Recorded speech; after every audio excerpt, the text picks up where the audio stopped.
Okay, guys and girls, ladies and germs, shout out to Tim Ferriss, ladies and gents. We have arrived at the final strategy in the action portion of The Obstacle is the Way by Ryan Holiday. This is the book of the month. This is the cover if you so desire to read it. So, super excited because we made it through perception. We've now made it through action with this final stake in the ground, which leaves one more section, will, and then we will be concluding the book of the month.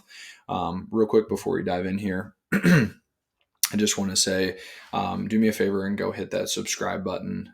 Reason being is I would love for you to join me in a book of the month read consistently. I want to be with people who love to read. I want to be with people that are open-minded. I want to be with people who care about others, and I want to be with people that have an open just desire to get better in their life. I come from humble beginnings myself, but I think that reading is one of the most lost, powerful art forms out there. And I would encourage anyone to read any type of material, preferably a nice balance between nonfiction and fiction. But I'm not here to tell you what to do. That is your prerogative. So let us get into the final strategy in the action portion, and that is seize the offense. So we're going to be reading quite a bit on this one. More so referring to the book because there's a lot of good stuff, but it's a good way to kind of round things out. So in the spring of 2008, Barack Obama's presidential campaign was imperialed. The race scandal involving inflammatory remarks by his pastor threatened to unrival his campaign. To break the thin bond he had established between black and white voters at a critical moment in the primaries. So, big event happened. Dicey kind of basically could have gone against Barack at the time. It was a political disaster that political campaigns usually don't survive from, leaving most candidates so paralyzed by fear that they defer taking action. Their typical response is to hide, ignore, or distance themselves from that issue. However, Mr. Obama decided that he would take action and that this negative situation was actually a teachable moment. We would then come to hear the speech, known today as A More Perfect Union. That was a very transformative moment. Here's the lessons. Instead of distancing himself, Obama addressed everything directly. In doing so, he not only neutralized the potentially fatal controversy, but he created an opportunity to seize electoral high ground. Meaning, when all thoughts were on him to fail and crumble, he did the reverse and he came right at it and he addressed the elephant in the room. If you think it's simple enough to take advantage of opportunities that arise in your life, you will fall short of greatness. What you must do is learn how to press forward precisely when everyone around you sees disaster. It is at the seemingly bad moments when people least expect it that can act swiftly and unexpectedly to pull off big victory. The Obama's advisor gave him advice, and his advice was, you never want a serious crisis to go to waste. Things that we had postponed for too long, were long-term, are now immediate and must be dealt with. A crisis provides an opportunity for us to do big things that you could not do before. If you look at a lot of history, a lot of the greatest leaders use shocking or negative events to push through much-needed reform that otherwise would have had little chance of passing. We can apply this in our own lives as well. We will keep reading. Perhaps you're stuck in bed recovering. Well, now you have time to write. Perhaps your emotions are overwhelming and painful. It turns into material. You lost your job or relationship. That's awful, but now you can travel unencumbered.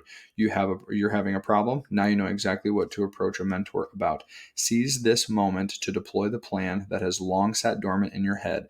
Every chemical reaction requires a catalyst. Let this be yours. Ordinary people shy away from negative situations just as they do failure. They do their best to avoid trouble. What great people do is the opposite. They're at their best in these situations. They turn personal tragedy and misfortune, really anything and everything, to their advantage. But this crisis in front of you, you're wasting it feeling sorry for yourself, feeling tired, feeling disappointed. You forget Life speed is on the bold, or life speed on the bold and favors the brave. We sit here and complain that we're not being given opportunities or chances, but we are. At certain moments in our brief existence, we are faced with great trials. Often those trials are frustrating, unfortunate, and unfair. They seem to come exactly when we think we need them the least. The question is, do we accept this as an exclusive negative event, or can we get past whatever negative or adversity it represents and mount the offense? Or precisely, can we see this problem and presents as an opportunity for a solution that we have been longing and waiting for? So, quick motivational speech. If you're someone out there that's been struggling with a certain thing, certain event, certain person, and you're not 100% sure and you're kind of at your low point, if you will, that is the time to dive in and take the offense and step up and showcase courage, because, again, it is unexpected. Now, for us to round out this section, for it is the burst of energy directed at a decisive point that breaks things wide open. They press and press and press, and then exactly when the situation seems hopeless or likely hopeless, they press once more.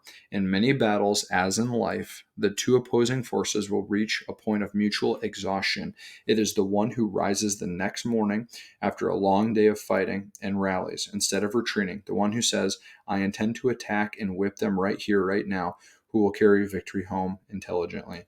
This is what Obama did, not shrinking, not giving into exhaustion despite a long neck-to-neck primary, but rallying at the last moment, transcending the challenge and reframing it and triumphing as a result.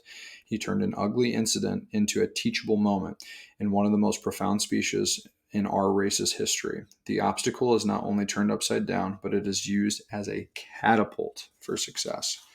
What a great note to end this section on, and I hope that all of these principles and strategies were beneficial for you. Now, we've read 2 sections in this book. We're going to use this as our own momentum to dive into the third, and I'm super excited for you guys to continue to read along with me, and we will dive into will.